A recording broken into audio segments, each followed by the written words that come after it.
Joining us now is Jamaica Leah Gregory, an author and sickle cell advocate. Her strength and resilience in the face of adversity are truly remarkable, and she's using her platform to educate and inspire others.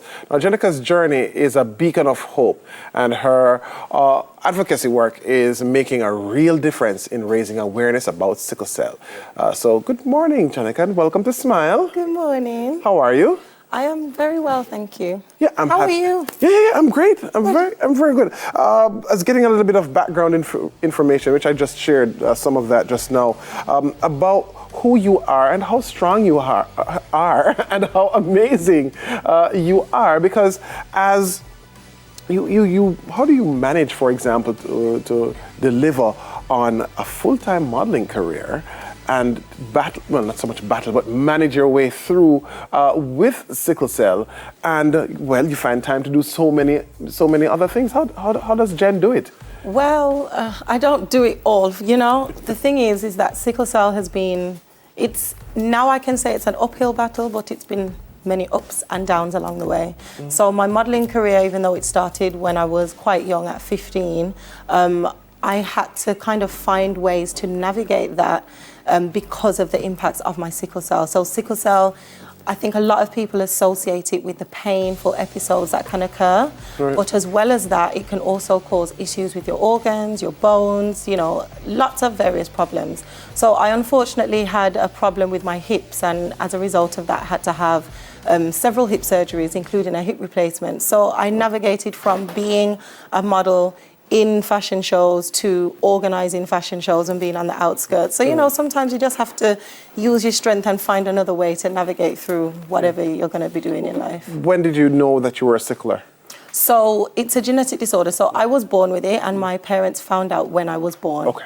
I was born in the UK, and you know, from then on, it's kind of been a constant learning of what sickle cell is, how it impacts me, and being able to explain that to other people as well, which is what I found very difficult. And that was the reason why I ended up writing my children's books. Yeah, and that's exactly where I'm about to go. Because your books, what do you hope to achieve through these books? So my journey growing up with sickle cell, I didn't understand what it was. I just knew I had something called sickle cell, and that meant that I would end up being unwell. I'd end up having to go in hospital a lot of the time, but I couldn't really explain this to other people. And I think other people, friends, family, found it also difficult to understand what was happening. Right. So my reason for writing the books was to give children living with sickle cell the confidence to be able to share what they're going through, and also give the people around them that support them the understanding of how they can support them as well. That's right. My friend Jen, yeah. A little different. That's one of them, and the other is my friend Jen, the checkup. Yes. Well, I mean, the name is clear, Jen, right? But just tell us a little bit more about the books and what is each about? A little different and the checkup. What's the difference? So A Little Different was the first book, and the reason I wrote that is because I had to accept that I was just a little different to everybody else. Mm-hmm. In this book, it explains all the things that Jen has to do in order to stay well with sickle cell. Mm-hmm. And it's just a very basic understanding, you know, keeping hydrated, making sure you're not exposed to too much cold temperatures, getting enough rest. And then the checkup was a follow-up from that book. And this is about all the things Jen has to do when she goes to the hospital, because, you know, we have to monitor the condition, the disease, make sure there's nothing happening undercover. So I have to get my oxygen level, I have to have blood tests and things like that. And the books were just the start of a bigger kind of charity work that I've been doing, my advocacy journey. We have a charity in the UK, and hopefully we'll be, well, not hopefully, we're setting up a charity in Jamaica too. Right. Now, let's talk a little bit about just reaching out to children. Mm-hmm. And their parents, you know, taking their children through that journey. What would you say are some pieces of advice you'd offer to children, but also their parents who are managing their way through being a sickler? I would say, you know, try and get as much information on the condition as possible.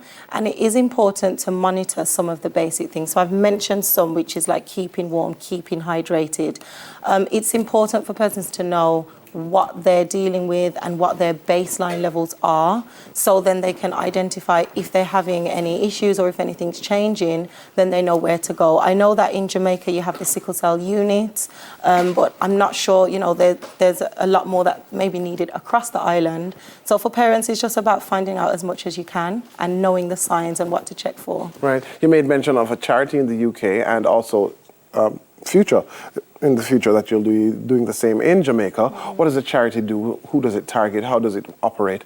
So in the UK, we mainly target the people that are impacted by sickle cell. So that is those are living with sickle cell, and also the people that advocate for them, whether that's their friends, their families, people that care for them. So that's what we do in the UK. We run projects, we run mentorships. We also have like a YouTube series where we raise awareness of sickle cell by having these conversations. I hope to bring, almost like a Caribbean branch of that to Jamaica. And I've partnered up with music industry executive John Baker from G-Jam. Yeah. So many persons may not know, but John actually has a grandson who has sickle cell. So we are working together to be able to kind of make a change and an impact in Jamaica, and hopefully to bring, some of the education, some of the training, and some of the projects that we do in the UK over here as well. Right. Now, you made mention of the fact that you were born in the United Kingdom. What's the Jamaican connection? Parents, grandparents. Okay. So I have grown up, I've spent many summers in Jamaica every year. I always used to cry when I left. England felt like a constant holiday that would not end. And I always said to myself, as soon as I'm able to come home, which, is Jamaica, I would do so. So I did that 3 years ago, and I've been here ever since. Awesome. So you've got A Little Different, The Checkup, of course, under My Friend Jen. Are there others that will be produced? Certainly, there definitely will be other books on the way. It's part of a series, and then we hope to go into young adults and maybe even, my story. Absolutely. Listen, Jenica, it's been amazing speaking with you. Thank you for all that you're doing, and we really look forward to more from you.